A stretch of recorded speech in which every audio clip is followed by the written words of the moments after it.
Bonjour et bienvenue dans cette vidéo dans laquelle nous allons découvrir tout ce que vous devez savoir sur la crise économique de 2021 et ce qui risque de se produire. Les économistes de tous bords sont formels. Les conséquences de la pandémie qui nous frappe ne sont pas simplement sanitaires. L'économie mondiale est confrontée à une situation inédite. Vous vous demandez à quoi ressemblera la crise économique en 2021 ? Voici tout ce que vous devez savoir. Mais juste avant, assurez-vous de vous abonner à la chaîne et n'oubliez pas de télécharger votre livre offert sur la liberté financière en cliquant sur le lien dans la description située sous la vidéo. Crise économique en 2021, une situation inédite. Alors que la perspective d'une pandémie relevée dans la pensée collective de la fiction il y a encore un an, celle causée par le nouveau coronavirus va probablement plonger le monde dans une crise économique et sociale inédite. Les dégâts causés par la pandémie dans une économie mondialisée où les États sont contraints de prendre des mesures drastiques pour éviter le pire seront durables, d'après la plupart des experts. Pour vous aider à comprendre à quoi pourrait ressembler la crise économique en 2021, nous allons commencer par mettre en lumière les principales différences avec le tsunami qui a frappé le monde de la finance en 2008. Nous évoquerons ensuite les conséquences qui font consensus auprès des économistes avant d'envisager des pistes pour vous protéger et surmonter ce défi à la fois individuel et collectif. Quelle différence avec la crise de 2008 ? Si la tentation de comparer la crise du coronavirus avec la crise des subprimes de 2008 est grande, c'est commettre une erreur d'analyse. Voici les principales différences qui font que la tempête mondiale engendrée par le Covid-19 est bien différente du vent de folie qui s'est emparé des marchés il y a un peu plus de 10 ans maintenant. Des crises aux sources différentes. La première différence entre ces deux crises majeures est leur origine. Pour mémoire, les turbulences de 2008 ont pris naissance sur les marchés financiers, trop longtemps laissés à la dérive sans aucun contrôle. À l'époque, les banques ont recours à des emprunts toxiques appelés subprimes qui sont accordés à des ménages n'ayant pas les moyens de les rembourser. Pour augmenter leur rentabilité, les établissements émetteurs revendent ces créances en les diluant dans des produits financiers complexes. Des produits qui vont être achetés aux quatre coins du globe. C'est ainsi toute l'économie qui se retrouve contaminée par ces dettes et qui vacille lorsque le poteau rose est découvert. Ce sont donc les dérives des marchés financiers qui viennent impacter l'économie réelle. Dans la crise du coronavirus, la situation est inverse. Le coup de tonnerre met d'un virus qui frappe le principal fournisseur de la majorité des pays du monde, la Chine. Dans une économie mondialisée et délocalisée à l'extrême pour rechercher sans cesse les coûts les plus bas, la mise à l'arrêt des usines fait mal. Le problème vient de la dépendance des pays développés à cette production étrangère.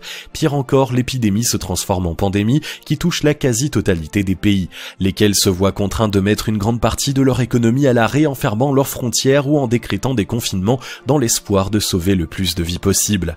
On se rend compte que le mécanisme est inversé par rapport à 2008. Cette fois, c'est l'économie réelle qui est frappée de plein fouet, ce qui se répercute inévitablement sur les marchés financiers avec une chute des cours historiques. Cette différence fondamentale empêche de se servir des événements de la crise des subprimes pour prévoir ce que sera la crise financière en 2021. Des institutions plus fragiles. Une autre différence fondamentale entre l'affaire des subprimes et celle du coronavirus tient dans la capacité de réaction des États et des institutions financières. Là où les différents pays avaient réussi à afficher une unité relative, c'est loin d'être le cas aujourd'hui. La présidence du G7 par les États-Unis de Donald Trump et celle du G20 par l'Arabie Saoudite n'y sont pas étrangères. Entre tentations isolationnistes et politiques économiques guerrières, chacun semble persister à chercher son propre intérêt.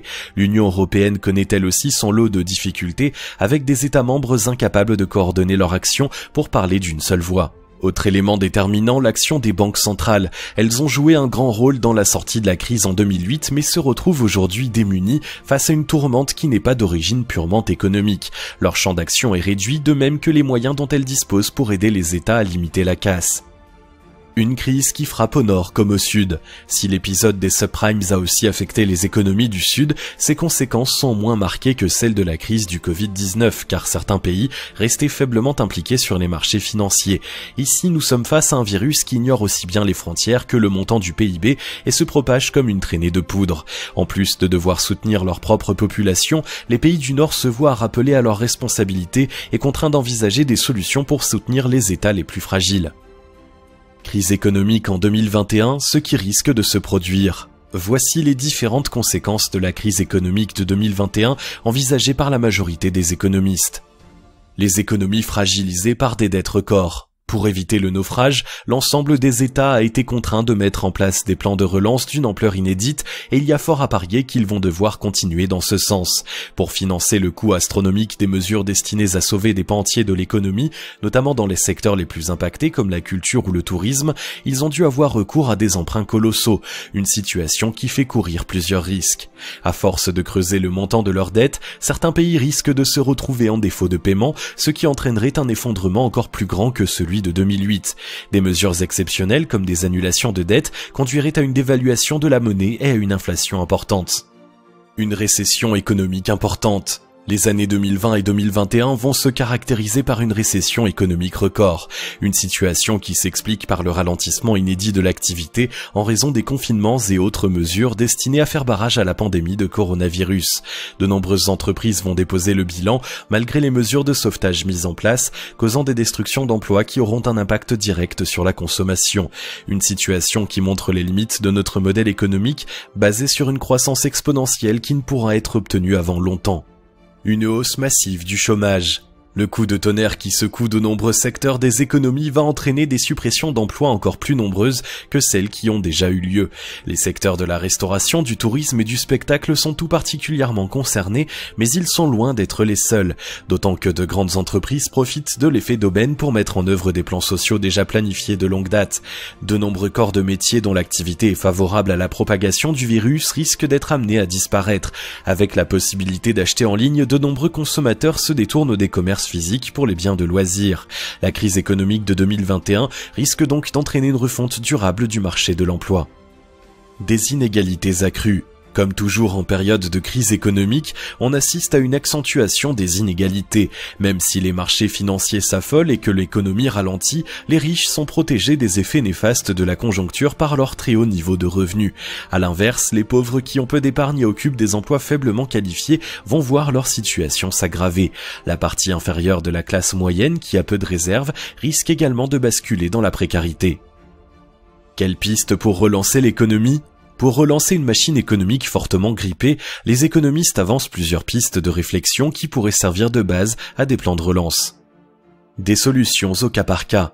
Pour sortir du marasme qui s'annonce, il ne peut y avoir de solution unique. Si des institutions telles que l'Union européenne peuvent tracer une ligne directrice pour leurs membres, chaque pays va devoir trouver les solutions adaptées à son économie et à sa marge de manœuvre budgétaire.